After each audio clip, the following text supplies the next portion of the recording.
a lot of companies are trying to figure out how to engage on and address some of the systemic racism issues, right? And I think that that is a big question that companies are grappling with, considering the workforce that is out there now. You think about millennials, they will walk with their feet in terms of employment if they don't believe that their employer is aligned with what they believe. And so considering that that is a large percentage of the workforce nowadays, how do you think companies should engage on and address some of these issues? And Paula, you probably are closest to this in your engagement with many of the companies. And I'd like to hear from you, Lila, as one who sits on a board of a corporation. Yeah, I think, that's something that companies are struggling with. But honestly, that's like at the heart of when we talk about diversity, equity, and inclusion. And my perspective is that, first of all, I think we are misplacing our emphasis on diversity and not spending nearly enough time on equity and inclusion, which I think are really should be every company's priority. Millennials will walk with their feet, but here's the truth of the matter. A lot of Gen Xers will too. Right. A lot of Gen Xers came into the workforce, myself included, and said, I'm not staying anywhere more than 3 years because companies ain't loyal, right? We were a generation that said, we were a generation where no pension plan stopped. Baby boomers had pensions. We were like, wait, no more pension. All these things that our parents had that we thought would give us some security disappeared when Gen Xers came into the workforce. And so I think organizations are worried about not only recruiting young people, which would really be Gen Zs, not even millennials at this point, and getting them to stay. And if this may be one of the issues that they've got to deal with. But I also think they are also the ones who are driving these conversations around racism in our organizations. And it's primarily white millennials. And I think what companies are seeing is that a lot of employees, particularly those Gen Xers, but particularly millennials who are saying, I don't want to work someplace like this. This is not what I expected in my workplace. This is not kind of the environment that I wanted. And I'm not afraid to bounce if this is not we're not aligned. Like, I'm okay with that. And I think now companies know that that's the truth. When employees are not afraid to leave their jobs, the way that you lead and manage them completely shifts. So I think leaders have a responsibility to get real honest about what's happening in their companies. And, grand edicts and values on the wall are not meaningful unless you know that it's really reflected with the people who work for you. Two things in response to your question, Ron. Absolutely, Paula's right with regard to the millennial generation. I think they are much more inclined to take risks than, I don't want to call anyone out on their age, than I would be, for example. Yeah. Being on the upper end of the age bracket. So, and I've got a couple of generations of kids, and two of them are millennials. So I am always reminded that risk is not an issue for them. And that's good. I commend that. But from a corporate perspective, they might be exactly the generation that you want, because they tend to also be innovative and not afraid to fail. And they pick themselves up really well. They're also efficient. They can work remotely. They don't miss a beat in terms of working from the house and understanding advanced technology. So the second part of the answer would be in trying to embrace the millennials, and then also racial diversity in that regard. I think there are a couple of things companies do, and I know Chesapeake Utilities has done. So, the frequent communication, right? The surveys and the conference calls and the one-on-one meetings. What do you need? What are you hearing? But that can't be enough. Then part two is, and I'm going to implement your idea. And so I think that goes a long way.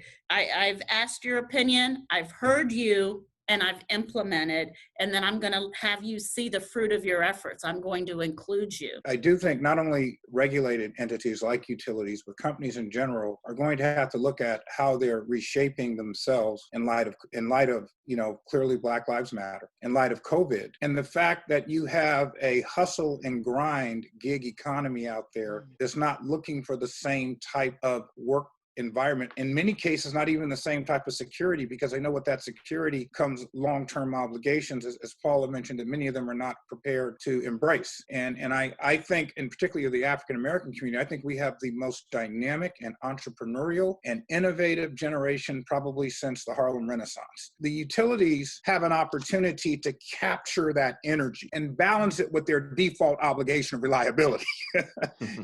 But I think they really do have an opportunity, because at the end of the day, utilities are really infrastructure and technology companies that deliver water, power, whatever the case may be. And they need that innovation, particularly as we're looking at a more distributed platform, as we're looking at more blockchain type of technologies to ensure cyber safety and other efficiencies. So I think it's a very seminal moment. I think it's a very exciting time. If it's managed properly, this country and corporate America will be transformed forever. If it's not, then that needle will go back to the status quo. And I think that would be damaging to us in the global economy as well. One, I've learned a lot just from talking to everybody. And I'm watching closely. I think maybe a local assessment, even though I know AABE is a national organization, but Paula is in, the capital or the DC, Maryland, Virginia area. You are in Florida, critical state in a number of areas. The questions I would have is, what are you seeing on the ground? Florida, as you mentioned, is 4 or 5 states.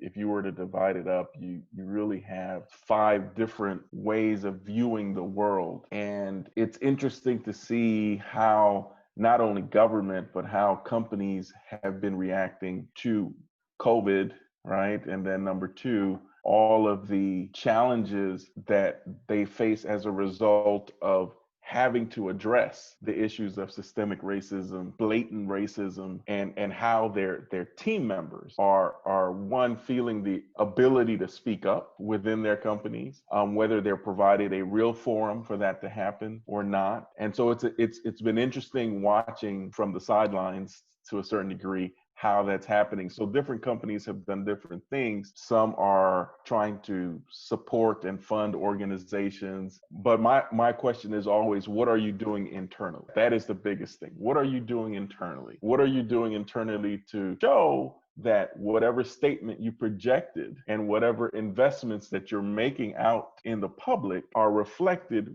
with your internal practices? Have you begun to be introspective about the lines, the channels within the corporation, the opportunities that exist, and so forth? So I think the jury's still out on a lot of that, because I think it's a difficult place to be. And since we're being completely candid here, I think there's a lot of the combination of COVID and all of the police brutality issues that now been seen by everyone has created an interesting environment. And that has created a very distinct challenge for leaders who have to make sure that services are provided on a daily basis, but their teams have to be well mentally and emotionally to provide those services, and they have to deal with all these challenges.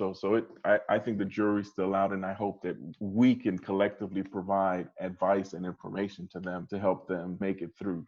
Paula, and the last few minutes, I want to give you the last word, but just to piggyback on what Ron said, what's interesting, Paula, is the void. To the degree there's any void, it can and is being filled in some places, in our state at least, by the economic development councils, by minority chambers of commerce. And coming back full circle to the electric companies, companies are so used to dealing with crises, maybe because of storms and weather-related events, that I do think some companies have stepped into that leadership role in various chambers and councils, and they're leading the effort because they are trained that way. It's a crisis, I know what to do, right? And I think that leadership by example has the potential of bleeding over into government, I hope. Paula, you've got the last word. Take it to add on anything or to ask a question. Here's my observation is that we are having a nationwide aha moment that kind of started with COVID. And so I always think about this in terms of inequity and disparity across the board. And I think it's important, and I really appreciate Ron and Tim's comments about economic empowerment, because I do believe it starts there. The way I say it, which is not as nice as they say it, I'm always like, somebody's going to make money. It should be us, right? Somebody's going to make the money. Why are we allowing other people to make the money when we should be making the money? But we saw with COVID, that really put a really bright light on the health disparities among African-American communities. Now, we all knew, right? I wasn't surprised when I saw that in the news. I was like, of course. We have higher rates of asthma. We have higher rates of heart disease. We have higher rates of all kinds of things. Right? Diabetes. Of course we are going to be more impacted. We have less access to good health care. Many of us don't have health insurance. We're working in the lot, right? More Black women working in the lowest wage jobs in this country. We are more impacted by unemployment than other groups. Like, all of that stuff has sat on the backs of African Americans for decades. And then we had this other issue, right, with police brutality. Again, not necessarily a shock. I think the surprise is that the protests have continued.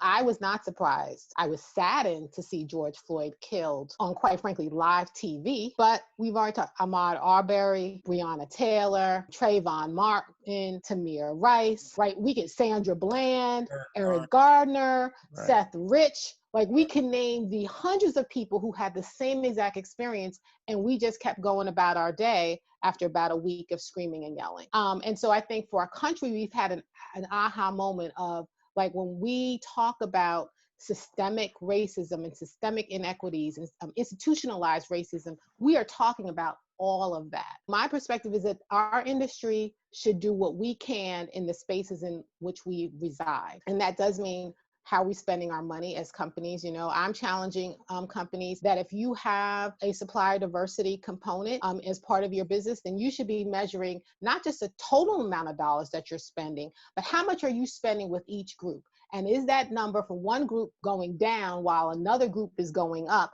because of one contract or whatever you have baked into that process? Because that's not acceptable. In my mind, not okay to say that I've recruited a large class of diverse engineers, but when I look at your leadership team, none of them have made it up that way. And there's no pathway for that to happen because we haven't been deliberate enough to make sure that that occurs. And so in this moment where in our industry where we reside, we should be doing, the right thing with what I would describe as an engineer's focus. You can't engineer. I said, look, you can't engineer your way out of this problem, right? So it's not about, well, we'll just recruit for more HBCUs. That's not going to address this issue. It's just not. We're going to increase our diverse spend from 20% to 25%. That's actually not going to address this issue because it's so pervasive in everything that we've got to really be honest and look at everything that's going on and piece by piece address it, understanding that it's probably not going to be a lot better in 2021 because we will only been at it about 6 months. I don't want to take the last word away from Yes, Paul, you should.